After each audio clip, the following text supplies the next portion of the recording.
యోహాను సువార్త 17వ అధ్యాయము. యేసు ఈ మాటలు చెప్పి ఆకాశం వైపు కన్నులెత్తి ఇట్లా నేను, తండ్రి, నా గడియ వచ్చి ఉన్నది. నీ కుమారుడు నిన్ను మహిమపరచునట్లు నీ కుమారుని మహిమపరచుము. నీవు నీ కుమారునికిచ్చిన వారికందరికీ ఆయన నిత్యజీవము అనుగ్రహించునట్లు సర్వ శరీరుల మీదను ఆయనకు అధికారం ఇచ్చితివి. అద్వితీయ సత్యదేవుడవైన నిన్నును నీవు పంపిన యేసుక్రీస్తును ఎరుగుటయే నిత్యజీవము. చేయుటకు నీవు నాకిచ్చిన పని నేను సంపూర్ణంగా నెరవేర్చి భూమి మీద నిన్ను మహిమపరచితిని. తండ్రి, లోకం పుట్టక మునుపు నీ యొద్ద నాకు ఏ మహిమ ఉండెనో ఆ మహిమతో నన్ను ఇప్పుడు నీ యొద్ద మహిమపరచుము. లోకము నుండి నీవు నాకు అనుగ్రహించిన మనుషులకు నీ నామమును ప్రత్యక్షపరచితిని. వారు నీ వారై ఉండిరి, నీవు వారిని నాకు అనుగ్రహించితివి. వారు నీ వాక్యము గైకొని ఉన్నారు. నీవు నాకు అనుగ్రహించిన మాటలు నేను వారికిచ్చి ఉన్నాను.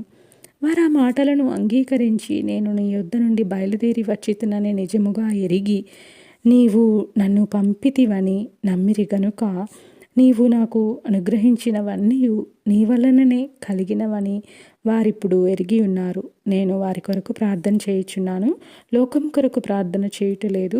నీవు నాకు అనుగ్రహించి ఉన్నవారు నీవారైనందున వారి కొరకే ప్రార్థన చేయుచున్నాను. నావన్నీ నీవియు నావి.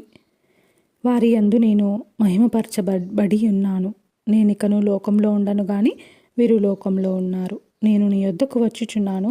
పరిశుద్ధుడవైన తండ్రి, మనము ఏకమై ఉన్నలాగున వారును ఏకమై ఉండునట్లు నీవు నాకు అనుగ్రహించిన నీ నామమందు వారిని కాపాడుము. నేను వారి యొద్ద ఉండగా నీవు నాకు అనుగ్రహించిన వారిని నీ నామమందు కాపాడితిని. నేను వారిని భద్రపరిచితిని గనుక లేఖనము నెరవేరునట్లు నాశనపుత్రుడు తప్ప వారిలో మరి ఎవడునూ నశింపలేదు. ఇప్పుడు నేను నీ యొద్దకు వచ్చుచున్నాను. నా సంతోషము వారి యందు పరిపూర్ణమగునట్లు లోకమందు ఈ మాట చెప్పుచున్నాను. వారికి నీ వాక్యమిచ్చి ఉన్నాను.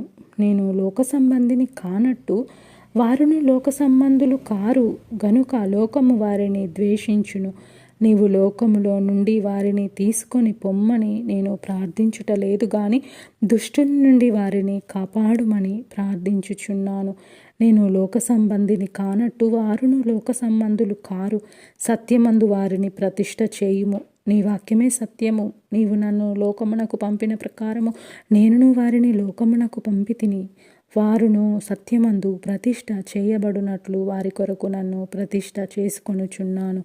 మరియు నీవు నన్ను పంపితివని లోకము నమ్మునట్లు తండ్రి నా యందు నీవును నీ యందు నేనును ఉన్నలాగున వారును మన యందు ఏకమై ఉండవలెనని వారి కొరకు మాత్రము నేను ప్రార్థించుటలేదు. వారి వాక్యము వలన నా యందు విశ్వాసముంచు వారందరూ ఏకమై ఉండవలెనని వారి కొరకును ప్రార్థించుచున్నాను. మనము ఏకమై ఉన్నలాగున వారును ఏకమై ఉండవలెనని నీవు నాకు అనుగ్రహించిన మహిమను నేను వారికి ఇచ్చితిని. వారి యందు నేనును నా యందు నీవును ఉండుట వలన వారు సంపూర్ణులుగా చేయబడి ఏకముగా ఉన్నందున నీవు నన్ను పంపితివనియు నీవు నన్ను ప్రేమించినట్టే వారిని కూడా ప్రేమించితివనియు లోకము తెలుసుకొనున్నట్లు నాకు అనుగ్రహించిన మహిమను వారికి ఇచ్చితిని. తండ్రి, నేనెక్కడ ఉందునో అక్కడ నీవు నాకు అనుగ్రహించిన వారును నాతో కూడా ఉండవలెననియు నీవు నాకు అనుగ్రహించిన నా మహిమను వారు చూడవలెననియు కోరుచున్నాను. జగత్తు పునాది వేయబడక మునిపే నీవు నన్ను ప్రేమించితివి. నీతి స్వరూపుడవగు తండ్రి, లోకము నిన్ను ఎరుగలేదు, నేను నిన్ను ఎరుగుదును. నీవు నన్ను పంపితివని వీరెరిగి ఉన్నారు. నీవు నా యందు ఉంచిన ప్రేమ వారి యందు ఉండునట్లును నేను వారి యందు ఉండునట్లును వారికి నీ నామమును తెలియజేసితిని, ఇంకనూ తెలియజేసేదనని చెప్పెను. 18వ అధ్యాయము. యేసు ఈ మాటలు చెప్పి తన శిష్యులతో కూడా కెద్రోను వాగు దాటిపోయెను. అక్కడ ఒక తోట ఉండెను. దానిలోనికి ఆయన తన శిష్యులతో కూడా వెళ్ళెను. యేసు తన శిష్యులతో పలుమారు అక్కడికి వెళ్ళుచుండువాడు గనుక ఆయనను అప్పగించు యూదాకును ఆ స్థలము తెలిసి ఉండెను. కావున యూదా సైనికులను, ప్రధాన యాజకులు, పరిసయ్యులు పంపిన బంట్రౌతులను వెంటబెట్టుకొని దివిటీలతోనూ దీపములతోనూ ఆయుధములతోనూ అక్కడికి వచ్చెను. యేసు తనకు సంభవింపబోవునవన్నీ ఎరిగిన వాడై వారి యొద్దకు వెళ్ళి మీరెవనిని వెతుకుచున్నారని వారిని అడిగాను. వారు నజరేయుడైన యేసునని ఆయనకు ఉత్తరమియ్యగా, యేసు ఆయనను నేనే అని వారితో చెప్పెను. ఆయనను అప్పగించిన యూదాయు వారి యొద్ద నిలుచుండెను. ఆయన నేనే ఆయననని వారితో చెప్పగా వారు వెనుకకు తగ్గి నేల మీద పడిరి.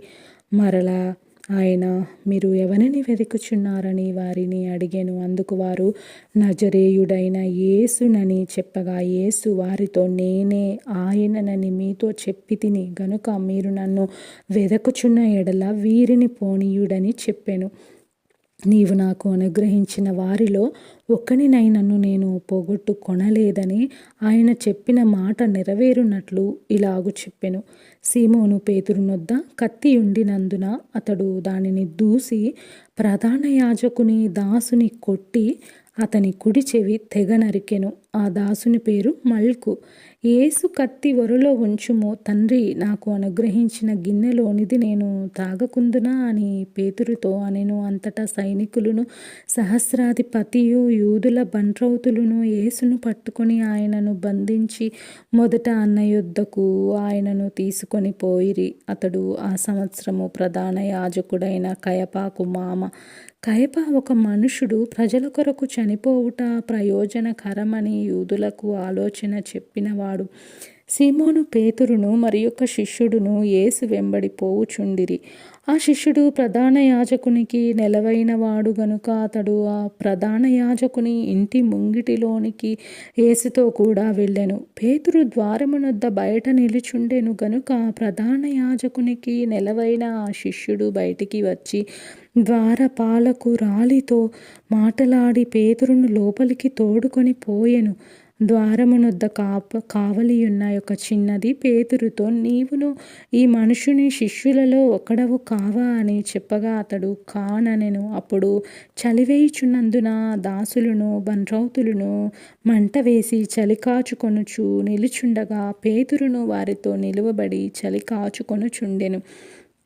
ప్రధాన యాజకుడు ఆయన శిష్యులను గూర్చియు ఆయన బోధను గూర్చి యేసును అడుగగా, యేసు, నేను బాహాటముగా లోకము ఎదుట మాటలాడి తిని యూదులందరూ కూడి వచ్చు సమాజ మందిరములలోను దేవాలయములోను ఎల్లప్పుడూ బోధించి తిని రహస్యముగా నేనేమియు మాటలాడలేదు. నీవు నన్ను అడగనేలా? నేను వారికేమి బోధించినది విన్నవారిని అడుగుము.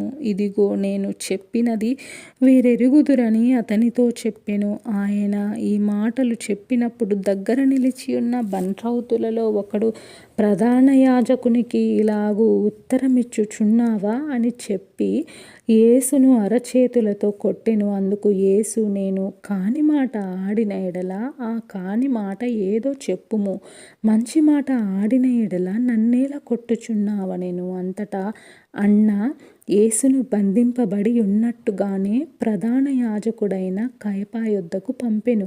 సీమోను పేతురు నిలవబడి చలి కాచుకొనుచుండగా వారతనిని చూచి, నీవును ఆయన శిష్యులలో ఒకడవు కావా అని చెప్పగా అతడు, నేను కాను, నేనెరుగననెను.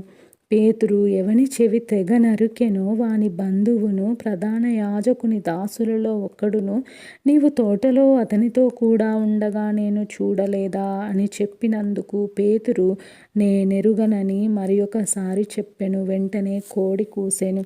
వారు కయప యొద్ద నుండి అధికార మందిరమునకు యేసును తీసుకొని పోయిరి. అప్పుడు ఉదయమాయెను గనుక వారు మైలపడకుండా పస్కాను భుజింపవలెనని అధికార మందిరములోనికి వెళ్ళలేదు. కావున పిలాతు బయట ఉన్న వారి యొద్దకు వచ్చి, ఈ మనుషుని మీద మీరు ఏ నేరము మోపుచున్నారనెను. అందుకు వారు, వీడు దుర్మార్గుడు కాని ఎడల వీనిని నీకు అప్పగించి ఉండమని అతనితో చెప్పిరి.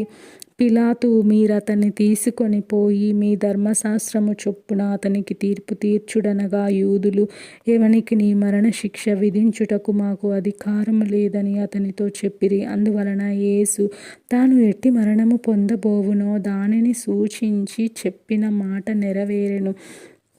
పిలాతు తిరిగి అధికార మందిరంలో ప్రవేశించి యేసును పిలిపించి, యూదుల రాజువు నీవేనా అని ఆయనను అడుగగా, యేసు, నీ అంతట నీవే ఈ మాట అనుచున్నావా, లేక ఇతరులు నీతో నన్ను గూర్చి ఇది చెప్పిరా అని అడిగెను. అందుకు పిలాతు, నేను యూదుడనా, ఏమి నీ స్వజనమును ప్రధాన యాజకులును నిన్ను నాకు అప్పగించిరి గదా, నీవేమి చేసితివని అడుగగా, యేసు, నా రాజ్యము ఈ లోక సంబంధమైనది కాదు.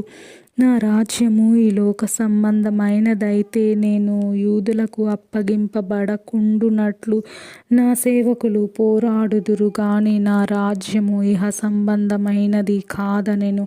అందుకు పిలాతు, నీవు రాజువా అని ఆయనను అడుగగా, యేసు, నీవన్నట్టు నేను రాజునే. సత్యమును గూర్చి సాక్ష్యమిచ్చుటకు నేను పుట్టి తిని, ఇందు నిమిత్తమే ఈ లోకమునకు వచ్చి తిని. సత్య సంబంధి అయిన ప్రతివాడును నా మాట వినుననెను.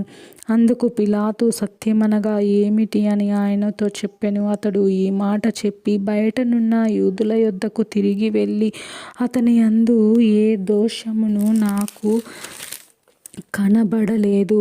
అయినను పస్కా పండుగలో నేనొకని మీకు విడుదల చేయు వాడుక కలదు గదా, నేను యూదుల రాజును విడుదల చేయుట మీకిష్టమా అని వారిని అడిగెను. అయితే వారు, వీనిని వద్దు, బరబ్బాను విడుదల చేయమని మరలా కేకలు వేసిరి. ఈ బరబ్బా బందిపోటు దొంగ. 19వ అధ్యాయము. అప్పుడు పిలాతు యేసును పట్టుకొని ఆయనను కొరడాలతో కొట్టించెను. సైనికులు ముండ్లతో కిరీటమును అల్లి ఆయన తల మీద పెట్టి ఊదా రంగు వస్త్రము ఆయనకు తొడిగించి ఆయన యొద్దకు వచ్చి, యూదుల రాజా, శుభమని చెప్పి ఆయనను అరచేతులతో కొట్టిరి. పిలాతు మరలా వెలుపలికి వచ్చి, ఇదిగో, ఈయన యందు ఏ దోషమును నాకు కనబడలేదని మీకు తెలియనట్లు ఈయనను మీ యొద్దకు వెలుపలికి తీసుకొని వచ్చుచున్నానని వారితో అనెను. ఆ ముండ్ల కిరీటమును ఊదారంగు వస్త్రమును ధరించిన వాడై యేసు వెలుపలికి రాగా, పిలాతు, ఇదిగో ఈ మనుష్యుడు అని వారితో చెప్పెను.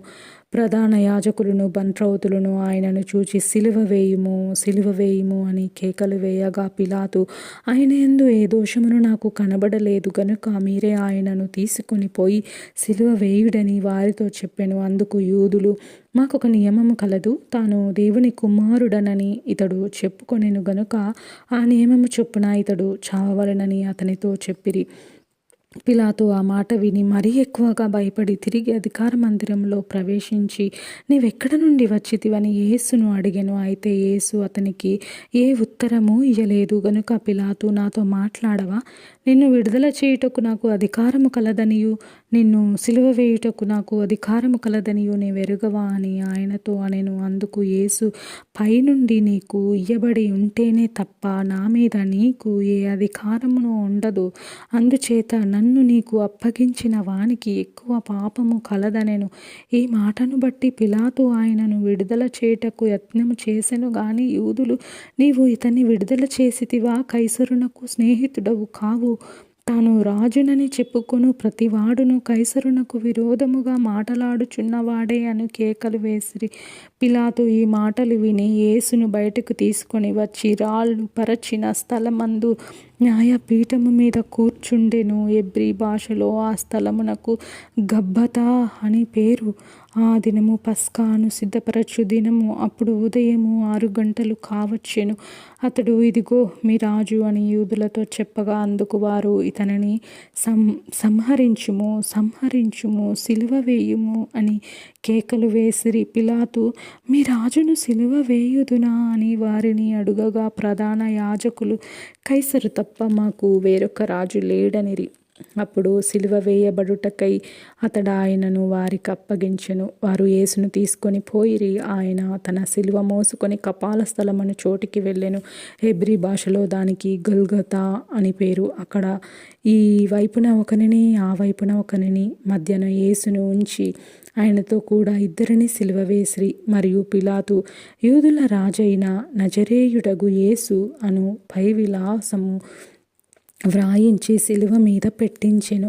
యేసు సిలువ వేయబడిన స్థలము పట్టణమునకు సమీపమై ఉండెను. అది హెబ్రీ, గ్రీకు, రోమా భాషలలో వ్రాయబడి ఉండెను. యూదులలో అనేకులు దానిని చదివిరి. నేను యూదుల రాజునని వాడు చెప్పినట్టు వ్రాయుము గాని యూదుల రాజు అని వ్రాయవద్దని యూదుల ప్రధాన యాజకులు పిలాతుతో చెప్పగా పిలాతు, నేను వ్రాసినదేమో వ్రాసి తిననెను. సైనికులు యేసును సిలువ వేసిన తర్వాత ఆయన వస్త్రములు తీసుకొని ఒక్కొక్క సైనికునికి ఒక్కొక్క భాగము వచ్చున్నట్లు వాటిని 4 భాగములు చేసిరి. ఆయన అంగీని కూడా తీసుకొని ఆ అంగీ కుట్టు లేక పైనుండి యావత్తు నేయబడినది గనుక వారు దానిని చింపక అది ఎవనికి వచ్చునో అది దానికోసరము చీట్లు వేయుదమని ఒకరితో ఒకరు చెప్పుకొనిరి. వారు నా వస్త్రములను తమలో పంచుకొని నా అంగీ కోసరము చీట్లు వేసిరి అని లేఖనము నెరవేరునట్లు ఇది జరిగెను. ఇందుకే సైనికులు ఇలాగు చేసిరి. ఆయన తల్లియు ఆయన తల్లి సహోదరియు క్లోపా భార్య అయిన మరియయు మగ్దలేని మరియయు యేసు సిలువ యొద్ద నిలుచుండిరి. యేసు తన తల్లియు తాను ప్రేమించిన శిష్యుడును దగ్గర నిలుచుండుట చూచి, అమ్మా, ఇదిగో నీ కుమారుడు అని తన తల్లితో చెప్పెను. తర్వాత శిష్యుని చూచి, ఇదిగో నీ తల్లి అని చెప్పెను. ఆ గడియ నుండి ఆ శిష్యుడు ఆమెను తన ఇంట చేర్చుకొనెను. అటు తర్వాత సమస్తమును అప్పటికి సమాప్తమైనదని యేసు ఎరిగి లేఖనము నెరవేరునట్లు నేను దప్పిగొనుచున్నానెను. చిరకతో నిండి ఉన్న యొక్క పాత్ర అక్కడ పెట్టి ఉండెను గనుక వారు ఒక స్పంజి చిరకతో నింపి హిసోపు బుడకకు తగిలించి ఆయన నోటికి అందించిరి. యేసు ఆ చిరక పుచ్చుకొని సమాప్తమైనదని చెప్పి తల వంచి ఆత్మను అప్పగించెను. ఆ దినము సిద్ధపరచు దినము, మరుసటి దినము విశ్రాంతి దినము, మహాదినము గనుక ఆ దేహములు విశ్రాంతి దినమున శిలువ మీద ఉండకుండునట్లు వారి కాళ్ళు విరగగొట్టించి వారిని తీసి వేయించుమని యూదులు పిలాతును అడిగిరి. కాబట్టి సైనికులు వచ్చి ఆయనతో కూడా సిలువ వేయబడిన మొదటి వాని కాళ్ళను రెండవ వాని కాళ్ళను విరగగొట్టిరి. వారు యేసునొద్దకు వచ్చి అంతకుముందే ఆయన మృతి పొంది ఉండుట చూచి ఆయన కాళ్ళు విరగగొట్టలేదు కానీ సైనికులలో ఒకడు ఈటతో ఆయన ప్రక్కన పొడిచెను. వెంటనే రక్తమును నీళ్లును కారెను. ఇది చూచిన వాడు సాక్ష్యం ఇచ్చుచున్నాడు. అతని సాక్ష్యము సత్యమే. మీరు నమ్మునట్లు అతడు సత్యము చెప్పుచున్నాడని ఆయన నెరుగును. అతని ఎముకలలో ఒక్కటైనను విరువబడదు అను లేఖనము నెరవేరునట్లు ఇవి జరిగెను. మరియు తాము పొడిచిన వాని తట్టు చూతురు అని మరి ఒక లేఖనము చెప్పుచున్నది. అటు తర్వాత యూదుల భయము వలన రహస్యముగా యేసు శిష్యుడైన అరిమతయియ యోసేపు తాను యేసుదేహమును తీసుకొని పోవుటకు పిలాతునొద్ద సెలవడిగెను. పిలాతు సెలవిచ్చెను గనుక అతడు వచ్చి యేసుదేహమును తీసుకొని పోయెను. మొదట రాత్రి వేళ ఆయన యొద్దకు వచ్చిన నికోదేము కూడా బోళముతో కలిపిన అగరు రమారమి 150 సేర్ల ఎత్తు తెచ్చెను. అంతటా వారు యేసు దేహమును తీసుకొని వచ్చి యూదులు పాతిపెట్టు మర్యాద చొప్పున ఆ సుగంధ ద్రవ్యములు దానికి పూసి నారబట్టలు చుట్టిరి. ఆయనను సిలువ వేసిన స్థలములో ఒక తోట ఉండెను. ఆ తోటలో ఎవడును ఎప్పుడును ఉంచబడని కొత్త సమాధి ఒకటి ఉండెను. ఆ సమాధి సమీపములో ఉండెను గనుక ఆ దినము యూదులు సిద్ధపరచు దినమైనందున వారు అందులో యేసును పెట్టిరి. 20వ అధ్యాయము. ఆదివారమున ఇంకను చీకటిగా ఉన్నప్పుడు మగ్దలేని మరియ పెందరడక సమాధి యొద్దకు వచ్చి సమాధి మీద ఉండిన రాయి తీయబడి ఉండుట చూచెను. గనుక ఆమె పరిగెత్తుకొని సీమోను పేతురునొద్దకును యేసు ప్రేమించిన ఆ మరి యొక్క శిష్యుని యొద్దకును వచ్చి ప్రభువును సమాధిలో నుండి ఎత్తుకొని పోయిరి, ఆయనను ఎక్కడ ఉంచిరో ఎరుగమని చెప్పాను. కాబట్టి పేతురును ఆ శిష్యుడును బయలుదేరి సమాధి యొద్దకు వచ్చిరి. వారిద్దరును కూడి పరిగెత్తుచుండగా ఆ శిష్యుడు పేతురు కంటే త్వరగా పరిగెత్తి ముందుగా సమాధి యొద్దకు వచ్చి వంగి నారబట్టలు పడియుండుట చూచెను గాని అతడు సమాధిలో ప్రవేశింపలేదు. అంతటా సీమోను పేతురు అతని వెంబడి వచ్చి సమాధిలో ప్రవేశించి నారబట్టలు పడియుండుటయు ఆయన తల రుమాలు నారబట్టల యొద్ద ఉండగా వేరుగా ఒక చోట చుట్టి పెట్టి ఉండుటయు చూచెను. అప్పుడు మొదట సమాధి యొద్దకు వచ్చిన శిష్యుడు లోపలికి పోయి చూచి నమ్మెను. ఆయన మృతులలో నుండి లేచుట అగత్యమను లేఖనము వారింకను గ్రహింపరైరి. అంతటా ఆ శిష్యులు తిరిగి తమ వారి యొద్దకు వెళ్ళిపోయిరి. అయితే మరియా సమాధి బయట నిలిచి ఏడ్చుచుండెను. ఆమె ఏడ్చు సమాధిలో వంగి చూడగా తెల్లని వస్త్రములు ధరించిన 2 దేవదూతలు యేసు దేహము ఉంచబడిన స్థలములో తల వైపున ఒకడును కాళ్ళ వైపున ఒకడును కూర్చుండుట కనబడెను. వారు, అమ్మా, ఎందుకు ఏడ్చుచున్నావని ఆమెను అడుగగా, ఆమె, నా ప్రభువును ఎవరో ఎత్తుకొని పోయిరి, ఆయనను ఎక్కడ ఉంచిరో నాకు తెలియలేదని చెప్పెను. ఆమె ఈ మాట చెప్పి వెనుక తట్టు తిరిగి యేసు నిలిచియుండుట చూచెను గాని ఆయన యేసు అని గుర్తుపట్టలేదు. యేసు, అమ్మా, ఎందుకు ఏడ్చుచున్నావు, ఎవనిని వెదుకుచున్నావు అని ఆమెను అడుగగా, ఆమె ఆయన తోటమాలి అనుకొని, అయ్యా, నీవు ఆయనను మోసుకొని పోయిన ఎడల ఆయనను ఎక్కడ ఉంచితివో నాతో చెప్పుము, నేను ఆయనను ఎత్తుకొని పోదునని చెప్పెను. యేసు ఆమెను చూచి మరియా అని పిలిచెను.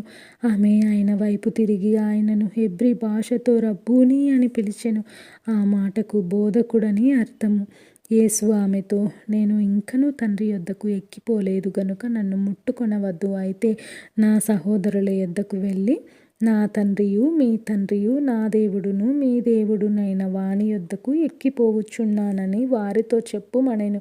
మగ్దలేని మరియ వచ్చి, నేను ప్రభువుని చూచి తిని, ఆయన నాతో ఈ మాటలు చెప్పెనని శిష్యులకు తెలియజేసెను. ఆదివారం సాయంకాలమున శిష్యులు యూదులకు భయపడి తాము కూడియున్న ఇంటి తలుపులు మూసుకొని ఉండగా యేసు వచ్చి మధ్యను నిలిచి, మీకు సమాధానము కలుగునుగాక అని వారితో చెప్పెను.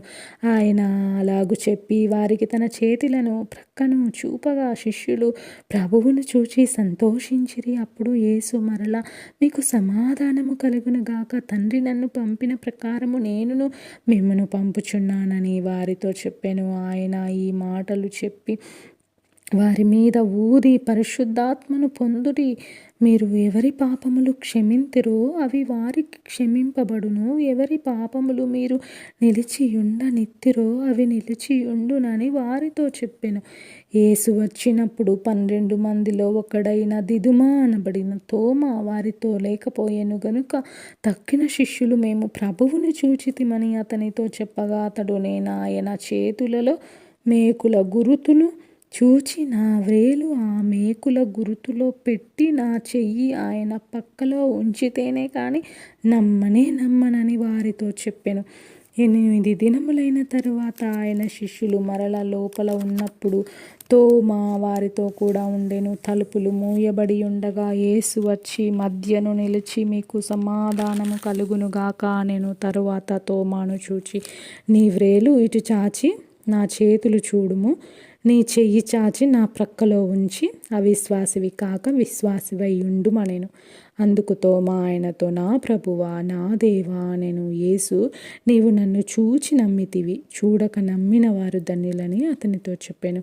మరియు అనేకమైన ఇతర సూచక క్రియలను యేసు తన శిష్యుల ఎదుట చేసెను. అవి ఈ గ్రంథమందు వ్రాయబడి ఉండలేదు గాని యేసు దేవుని కుమారుడైన క్రీస్తు అని మీరు నమ్మునట్లును, నమ్మి ఆయన నామమందు జీవము పొందునట్లును ఇవి వ్రాయబడెను.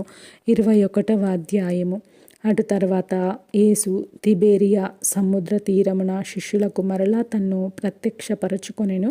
ఆయన తన్ను ప్రత్యక్షపరచుకొనిన విధమేదనగా, సీమోను పేతురును, దిదుమానబడిన తోమాయు, గలిలయలోని కానాను ఊరివాడగు నతానియేలును, జెబెదయి కుమారులను ఆయన శిష్యులలో మరి 2 కూడియుండిరి. సీమోను పేతురు, నేను చేపలు పట్టబోదునని వారితో అనగా, వారు, మేమును నీతో కూడా వచ్చేదమనిరి. వారు వెళ్ళి దోణి ఎక్కిరి గాని ఆ రాత్రి ఏమీయూ పట్టలేదు. సూర్యోదయమగుచుండగా యేసు ధరిని నిలిచి, అయితే ఆయన యేసు అని శిష్యులు గుర్తుపట్టలేదు.